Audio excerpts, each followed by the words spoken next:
Vadakara MDMA പണമിടപാട് കേസിൽ കസ്റ്റഡിയിലായിരുന്ന മുൻ അധ്യാപികമാരായ കാവ്യ, നിഷ്മ എന്നിവരെ കോടതിയിൽ ഹാജരാക്കി റിമാൻഡ് ചെയ്തു. PJ അരുൺ വിവരങ്ങളുമായി ചേരുന്നുണ്ട്. അരുൺ, കഴിഞ്ഞ 6 മാസത്തിനിടെ കാവ്യയുടെയും നിഷ്മയുടെയും അക്കൗണ്ടുകൾ വഴി ലക്ഷക്കണക്കിന് രൂപയുടെ ഇടപാടുകളാണ് നടന്നിട്ടുള്ളത്. എന്തായാലും കോടതിയിൽ ഹാജരാക്കിയ ഇരുവരെയും റിമാൻഡ് ചെയ്തിട്ടുണ്ട്. ആര്യ, ഈ 2 ദിവസത്തെ പോലീസ് കസ്റ്റഡിക്ക് ശേഷമാണ് ഈ ലഹരി ഇടപാട് സാമ്പത്തിക കേസിലെ പ്രതികളായ മുൻ അധ്യാപികമാരായിരുന്ന കാവ്യയും നിഷ്മയും കോടതിയിൽ ഹാജരാക്കിയത്.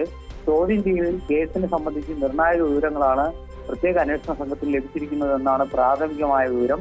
കഴിഞ്ഞ 6 മാസത്തിനിടെ കാവ്യയുടെ അക്കൗണ്ട് വഴി 9 ലക്ഷം രൂപയുടെയും നിഷ്മയുടെ അക്കൗണ്ട് വഴി 6 ലക്ഷം രൂപയുടെയും സാമ്പത്തിക ഇടപാടുകളാണ് നടന്നതെന്ന് ഇപ്പോൾ പോലീസ് കണ്ടെത്തിയിട്ടുണ്ട്. കാവ്യ സ്വന്തം അക്കൗണ്ടിന് പുറമെ ബന്ധുക്കളുടെ അക്കൗണ്ടുകളും ലഹരി പണമിടപാടിനായി ഉപയോഗിച്ചിട്ടുണ്ട് എന്നുള്ളതും അന്വേഷണ സംഘം ഇപ്പോൾ കണ്ടെത്തിയിട്ടുണ്ട്. ഇരുവരുടെയും ബാങ്ക് അക്കൗണ്ടുകളിലെ പണം കൈകാര്യം ചെയ്തിരുന്നത് കീർത്തനയാണെന്ന് ഇവർ രണ്ടുപേരെയും ഒരുമിച്ചിരുത്തി ചോദ്യം ചെയ്തതിൽ വ്യക്തമായിട്ടുണ്ട്.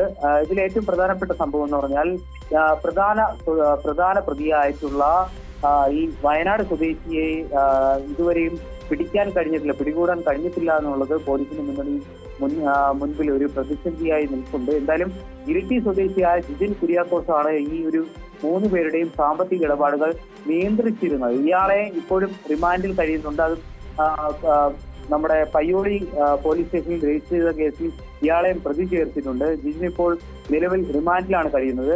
അതേസമയം കേസിന്റെ മുഖ്യ സൂത്രധാരൻ ഈ വയനാട് സ്വദേശിയാണ്. ഞാൻ നേരത്തെ പറഞ്ഞ പോലെ ഈ വയനാട് സ്വദേശിയാണ് എന്നുള്ളത് പോലീസിന് വ്യക്തമായ വിവരം ലഭിച്ചിട്ടുണ്ട്.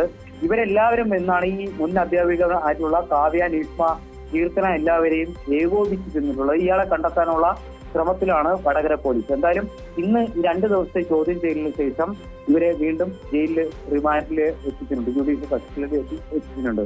ആര്യ, ശരി. PJ അരുൺ ആണ് വിവരങ്ങൾ നൽകിയത്.